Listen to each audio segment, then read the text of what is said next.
அனைவருக்கும் காலை வணக்கங்கள். ஒரு அழகான சண்டே, ஒரு ஞாயிற்றுக்கிழமை, தமிழுக்கும் அமுதென்று பெயர். நாணயங்கள் சேகரிப்பாளர்களுக்கு ஒரு நாணயமான பதிவு. பக்கா UNC coin 2023 Hyderabad mint 75th independence day coin, commemorative coins. 75வது சுதந்திர தின நினைவு நாணயங்கள் 2023 ஹைதராபாத் மின்ட்டு ரேர் காயினு. இதில் 20 காயின்ஸ் வச்சுருக்கேன். எதுக்கு ஒவ்வொரு பதிலும் 20 காயின்ஸ் வைக்கிறேன் தெரியுமா? ஒரு ஆல்பத்தில் ஒரு பேஜில் 20 நாணயம் தான் இருக்கும். 20 நாணயம் எப்படி இருக்கும் தெரியுமா? இந்த 5 இருக்காது, 4 நாளாக இருக்கும். 4 நாளாக 5 வருஷம் இருக்கும். அதனால தான் நான் ஒவ்வொரு பதிவுலேயும் 20 காயின் நான் போடுவேன். வாங்கி அப்படியே ஒரு பேஜ் வச்சுக்கிறதுக்கு நான் அப்படி தான் வைப்பேன். என்னுடைய ஆல்பத்தில் எல்லாத்துலேயும் ஒவ்வொரு பேஜ்லேயும் 20 காயின்ஸு ஒரே மாதிரியான யூஎன்சி காயின்ஸ் இருக்கும். அப்படி அதை எடுக்க மாட்டேன், அப்படியே வச்சுருப்பேன். மிச்ச காயின்களை தான் நான் சேல் பண்ணிக்கிட்டே வருவேன். அதெல்லாம் உங்களுடைய விவரத்துக்கும் பார்வைக்கு தான் வைப்பேனே தவிர அதிலிருந்து எடுக்க மாட்டேன். இதனால் இப்போ ஒரு 20, ஏற்கனவே ஒரு 20 காயின்ஸ் போட்டேன். 2020 ஹைதராபாத்து, இது 2023 ஹைதராபாத்து. அது ரெயின் ட்ராப்ஸ், மழைநீர் சொட்டு சொட்டாக விழக்கூடிய வகையில் அந்த நாணயம். இது 75வது சுதந்திர தின நினைவு நாணயம். இது யூஎன்சியில் சந்தேகம்லாம் கிடையாது, எல்லாமே 100% யூஎன்சி. அதில் எந்த சந்தேகமும் கிடையாது. எல்லாம் ஹைதராபாத் மின்ட்டு. சும்மா ஒன்று எடுத்துக்க பார்ப்போம், மின்ட்டை பார்ப்போம். இந்த இருக்கா, அற்புதமான மின்ட்டு எல்லாத்துலேயுமே இருக்கும். இது எல்லாம் ஒரே பாக்கெட் காயின், வேறு பாக்கெட்லாம் கிடையாது. நன்றி, வாழ்த்துக்கள். சப்ஸ்கிரைப் பண்ணுங்கள், ஷேர் பண்ணுங்கள், லைக் பண்ணுங்கள். இன்று எங்களது பயணம் தெற்கு நோக்கி அமைகின்றது. பொதிகை மலை சாரலுக்கு செல்கின்றோம். வடக்கே இருந்து தெற்கே அகஸ்தியர் வாழ்ந்த பூமி தாமிரபரணி உருவாகின்ற இடத்துக்கு போகிறோம். பாபநாசம், காரையாறு, சேர்வலாறு, அதுக்கு மேலே வானதீர்த்தம், அதுக்கும் மேலே ஒரு சின்ன ஒரு டூரு. அப்படி மணிமுத்தாறு. அது இன்றைக்கி சண்டே ஃபுல்லாக அங்கிட்டு தென் பொதிகை தென்றல் தவழ்ந்து வரும் பொருணை நதி. அதுக்கு பேர் பொருணை நதி. தாமிரபரணியின் மற்றொரு பெயர் பொருணை நதி. அந்த நதியில் போய் நீராடச் செல்கின்றோம். வடக்கே சிவனுக்கும் பார்வதிக்கும் திருமணம் நடக்கையில் தெற்கே இருந்து அனைத்து மக்களும் வடக்கே திருமண காட்சியை காண்பதற்கு சென்று விட்ட காரணத்தினால் தெற்கே உள்ள பூமி மேலே உயரவும் வடக்கே பாரம் தாங்காமல் கீழே அமிழவும் செஞ்சதாக ஒரு வரலாறு.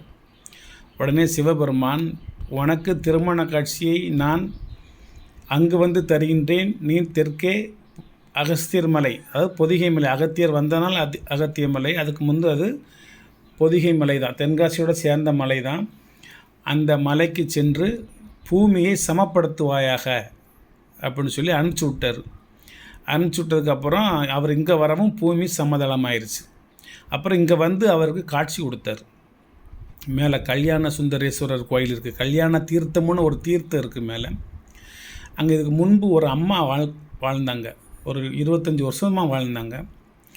நான் அங்கே போகிற சமயம் அகஸ்தியர் ஃபால்ஸில் குளிச்சுட்டு மேலே ஒரு 200 மீட்ரு போனால் அந்த அம்மா அங்கே ஒரு பெண்மணி தனியாகவே ஒரு குகையில் தங்கியிருந்தாங்க. நான் போய் பார்த்து ஆசீர்வாதம் வாங்கையில் அங்கே ஒரு கலெக்டர் உட்காந்து ஆசீர்வாதம் வாங்கிட்டு இருந்தார்.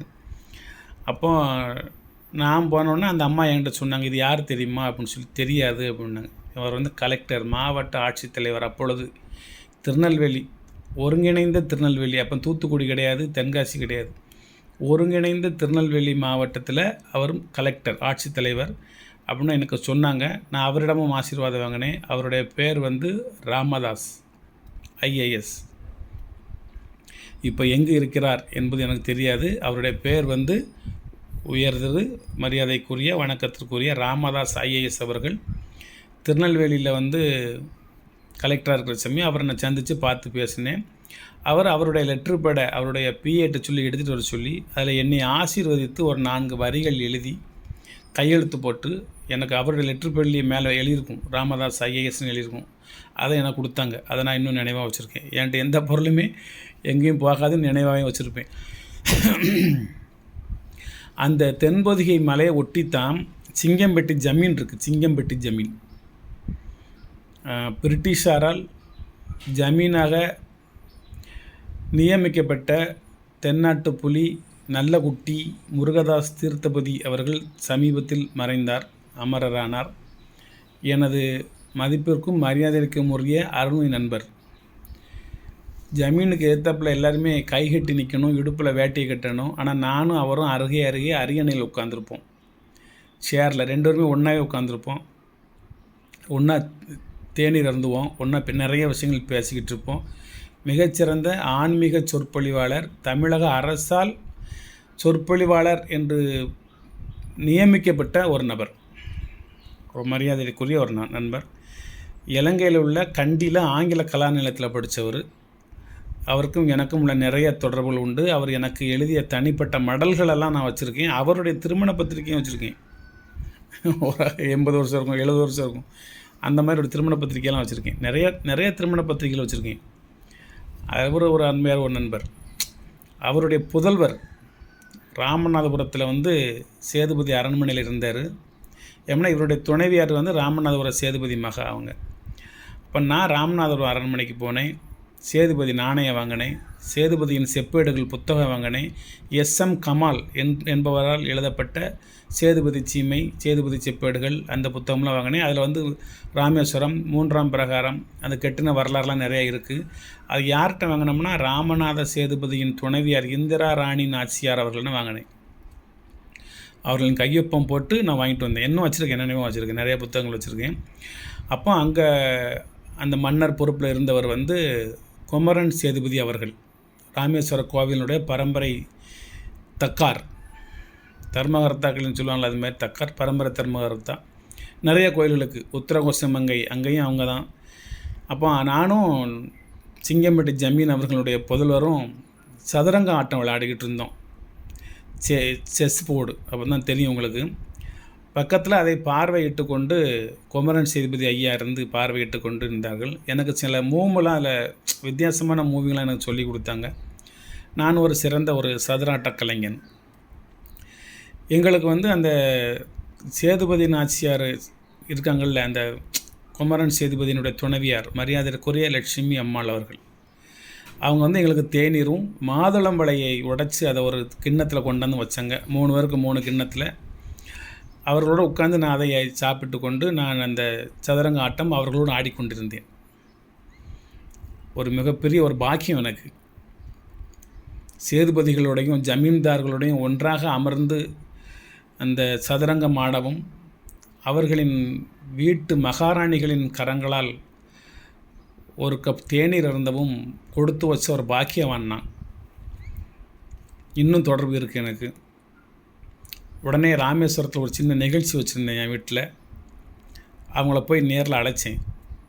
என் வீட்டில் இத்தனாந்தேதி நான் ஒரு நிகழ்ச்சி வச்சுருக்கேன், வர முடியுமான்னு சொல்லி. தம்பதிகள் சகிதமாக ஒரு வெள்ளி பொருள், ஒரு பெரிய பொருளாக எடுத்து கிஃப்டாக வச்சுட்டு போனாங்க. நிறைய புகைப்படங்கள், நினைவு புகைப்படங்கள்லாம் வச்சுருக்கேன். வாழ்த்துக்கள். அவர்கள் எங்கே இருந்தாலும் நல்லா இருக்கணும். இப்போ நாகேந்திர சேதுபதினு சொல்லி அவங்களுடைய புதல்வன் அந்த சேதுபதி பட்டத்தில் இருக்கார் இப்போ. அது மிகப்பெரிய ஒரு பெரிய ஜமஸ்தானம். நாணயங்கள்லாம் வெளியிட்டிருக்காங்கல்ல, அது மாதிரி. அதோட வரலாறு பேசிக்கிட்டே போகலாம், கொஞ்சம் நேரத்தில் அடங்காது. நான் அந்த புத்தகத்தை எடுத்து வச்சுட்டு ஒரு நாள் உங்களுக்கு அந்த கதையை சொல்கிறேன். ரொம்ப ரொம்ப சுவாரஸ்யமான ஒரு கதையை சொல்கிறேன். சேது சமுத்திரம் அவங்க பேரெலாம் தான் இருக்குது. ஏதோ சொல்ல வந்தேன்னா எதையோ சொல்லிகிட்டு இருக்கேன். சிங்கம்பட்டி ஜமீனு, தென்பொதிகை தென்றல், அகத்தியர், சிவனு, பார்வதி, திருமணம், கல்யாண கோலம்னு பேச வந்தவன் ராமநாதபுரம் அரண்மனைக்கு போயிடுச்சு. பேசிக்கிட்டே இருக்கலாம், நிறைய பேசிக்கிட்டே இருக்கலாம். சரி, இந்த நாணயம் என்ன விலைன்னு சொல்லியிருந்தேன். ஒரு நாணயம் வெறும் 40 ரூபா. என்ன, வாங்கிக்கோங்க. அருமையான யூஎன்சி கண்டிஷன் காயின்னு. சப்ஸ்கிரைப் பண்ணுங்கள், ஷேர் பண்ணுங்கள், லைக் பண்ணுங்கள், கமெண்ட் பண்ணுங்கள். இன்றைக்கி சண்டேயை நல்லதொரு பொழுதாக கழியுங்கள். வாழ்த்துக்கள் நண்பர்களே, வாழ்த்துக்கள். வலைத்தளத்தின் மூலமாக எனது சப்ஸ்கிரைபர்ஸ் 3000 பேருக்கும் வாழ்த்துக்கள்.